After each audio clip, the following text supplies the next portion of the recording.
ఇక్కడ చూస్తే ఇక 45 రోజుల్లో స్థానిక సంస్థల ఎన్నికలు అని చెప్పేసి ఒక వార్త మనం చూడొచ్చు. ఇప్పటికే ఆ బిల్లును 9వ షెడ్యూల్లో చేర్చేలాగా అంటే బీసీలకు 42% స్థానిక సంస్థల్లో 42% రిజర్వేషన్ అని చెప్పేసి ఏదైతే ఉందో దాని కారణంగా మొన్నటి వరకు ఎలక్షన్లు వాయిదా పడుతూ వచ్చినాయి. ఇప్పుడు అసెంబ్లీలో చట్టం అయిపోయింది, బిల్లు అయిపోయింది, కేంద్రం దగ్గర నుంచి పర్మిషన్ రావాలి. ఒకవేళ అక్కడి నుంచి ఏమైనా అడ్డంకులు వస్తే కనుక 2 ప్రతిపాదనలు పెట్టిర్రు. ఒకటి నేరుగా అమలు చేయడం, డైరెక్టు 42% రిజర్వేషన్లు స్థానిక సంస్థల్లో బీసీలకు ఇవ్వడం, లేదంటే పార్టీ పరంగా అంటే కాంగ్రెస్ ఎన్నికల్లో హామీ ఇచ్చింది కాబట్టి ఆ హామీని నెరవేర్చుకునే దిశగా పార్టీ పరంగా అమలు చేసే రెండు ప్రతిపాదనలు అయితే సిద్ధం చేసుకుంది.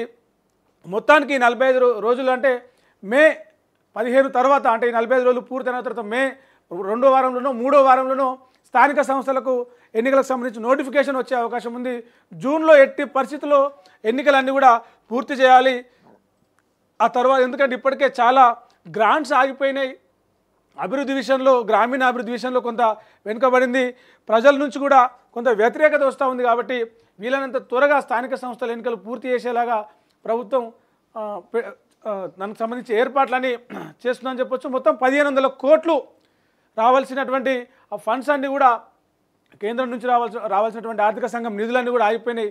దానివల్ల గ్రామీణ ప్రాంతాల్లో మురుగు కాలువలు కావచ్చు, వీధి లైట్లు కావచ్చు, రోడ్ల నిర్వహణ ఇట్లాంటి చాలా పనులు కూడా ఆగిపోయినాయి. మున్సిపాలిటీలు, కార్పొరేషన్లు, జిల్లా పరిషత్ పాలక వర్గాలు, మండల పరిషత్లు, గ్రామ పంచాయతీలు కూడా నిధులు లేక మరోవైపు ఏమో అటు సర్పంచులు, మాజీ సర్పంచులు మేము మా జోబులకి వెళ్ళి డబ్బులు పెట్టినాం, మా డబ్బులన్నీ పోయినాయి, మాకు పెండింగ్ బిల్లులు అన్నీ కూడా రిలీజ్ చేయాలని చెప్పేసి మొన్నటి వరకు అటు అసెంబ్లీ ఇటు సెక్రటేరియట్ ముట్టడించారు. కాంట్రాక్టర్లు కూడా మేము ఇది చేసినామని చెప్పేసి మాకు పెండింగ్ బిల్లు ఉన్నాయి రిలీజ్ చేయాలని చెప్పేసి వాళ్ళు కూడా ప్రభుత్వ కార్యాలయాలను ముట్టడిస్తున్నారు. ఈ క్రమంలోనే తొందరగా కనుక స్థానిక సంస్థల ఎన్నికలు కంప్లీట్ చేసి ఆ పాలక వర్గాలను ఏర్పాటు చేస్తే కేంద్రం నుంచి వచ్చే నిధులు కావచ్చు, ఆర్థిక సంఘం నుంచి వచ్చే నిధులు కావచ్చు, బడ్జెట్లో కేటాయించిన నిధులు కావచ్చు విడుదల చేయడానికి వీలుగా ఉంటుంది.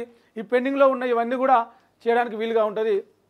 మొత్తం మీద ఈ రిజర్వేషన్ల దాని మీద కనుక ఒక క్లారిటీ తెచ్చుకునేలా అంటే ఇంకా 45 రోజుల టైం ఉంది కాబట్టి ఏప్రిల్ నెల మొత్తం ఆ కేంద్రం నుంచి ఆ రిజర్వేషన్ల మీద క్లారిటీ తెచ్చుకొని అనుమతి తెచ్చుకొని ఇక్కడ అమలు చేసే దిశగా రాష్ట్ర ప్రభుత్వం ఒక ప్రయత్నాలు దానికి సంబంధించిన ఒక షెడ్యూల్ అయితే పెట్టుకుందని చెప్పొచ్చు.